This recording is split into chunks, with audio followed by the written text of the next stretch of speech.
ఇప్పుడు మీరు విజువల్స్ చూస్తూ ఒక్క నిమిషం సార్ నేను మీ దగ్గరకు వస్తాను. విజువల్స్ చూస్తూ ఉంటే బంగ్లాదేశ్లో నేషనల్ స్టాప్ 2023లో వెళ్ళినప్పటి విజువల్స్ మేము ప్లే చేస్తున్నాము. ఈవెన్ ఇప్పుడున్న విజువల్స్ కూడా ప్లే చేయాల్సిందిగా పీసీఆర్ని అడుగుతున్నాను నేను. ఇప్పుడున్న పరిస్థితి కూడా మనం చూడాలి. ఎందుకంటే అక్కడ కనబడుతున్న విజువల్స్ చూస్తేనేమో చాలా ప్రశాంతంగానే ఉన్నది. అప్పుడు చాలా ఆలయాలు, ధ్వంసమైన ఆలయాలకు మేము పోయాము. అక్కడున్న కొన్ని పెద్ద పుణ్యక్షేత్రాలకు మేము వెళ్ళాము. ఆ టైంలో ఉన్న విజువల్స్ ఇవి మీరు చూస్తున్న స్క్రీన్ మీద కనబడుతున్నవి. అండ్ ప్రస్తుతం ముజీబుర్ రెహమాన్ విగ్రహాన్ని కూడా ధ్వంసం చేస్తున్న విజువల్ మనం చూడవచ్చు. ఇప్పుడు ప్రస్తుతం విజువల్స్ ఇవి.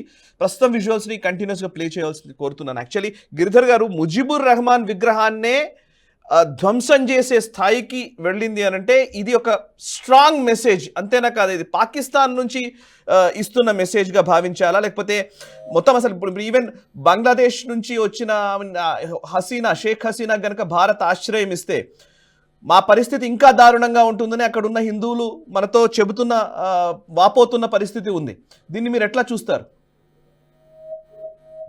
నిజంగా చూస్తే కనుక అక్కడ అన్ఫార్చునేట్ గా మనకు పాకిస్తాన్ కి సంబంధించినటువంటి అసెట్స్ ఎవరైతే ఉన్నారో జమాతే ఇస్లామీ బంగ్లాదేశ్, వాళ్ళు ఇప్పటికీ కూడా వాళ్ళు బంగ్లాదేశ్ ఒప్పుకోరు. వాళ్ళు పాకిస్తాన్ లో అభిన్నవాగ్గానే ఉండాలి అని కోరుకునేటువంటి శక్తులు అవి. పాకిస్తాన్ ఆర్మీకి మద్దతు పలికి అక్కడ ఉన్నటువంటి హిందువులను, అక్కడ ఉన్నటువంటి బంగాళీ ఉద్యమాలు చేసిన వాళ్ళని ఊచకోట పోసారు. వాళ్ళు అల్ట్రా ఏమంటారంటే మనకు ఇస్లామిక్ అజెండా తీసుకొని వెళ్ళేటువంటి వాళ్ళ సంస్కృతి ఏంటో, వాళ్ళ ఆలోచన దృక్పథం ఏంటో ఇంతకాలమైనా కానీ కూడాను రమారమి 50 ఏళ్ళు అయినా కానీ కూడా వాళ్ళలో మార్పు లేదు.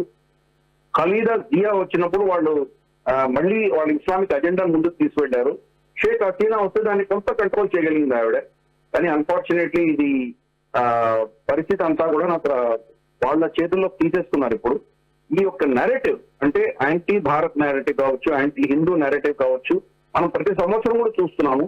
వాళ్ళ పూజా హాలిడేస్ అంటారు, మన దసరాల్లో వాళ్ళు దుర్గా నవరాత్రులు అవన్నీ చేస్తున్నప్పుడు ఆ పండాస్ మీద దాడి చేయడము, దాని రాళ్లు రుబ్బడము, అలాగే వాళ్ళని చంపే ప్రయత్నం చేయడం, హిందువులను చంపే ప్రయత్నం చేయడము, వాళ్ళ పండాలను తగలబెట్టే ప్రయత్నం చేయడం, ఇటువంటిది ఆల్మోస్ట్ ప్రతి సంవత్సరం జరుగుతున్నాయి.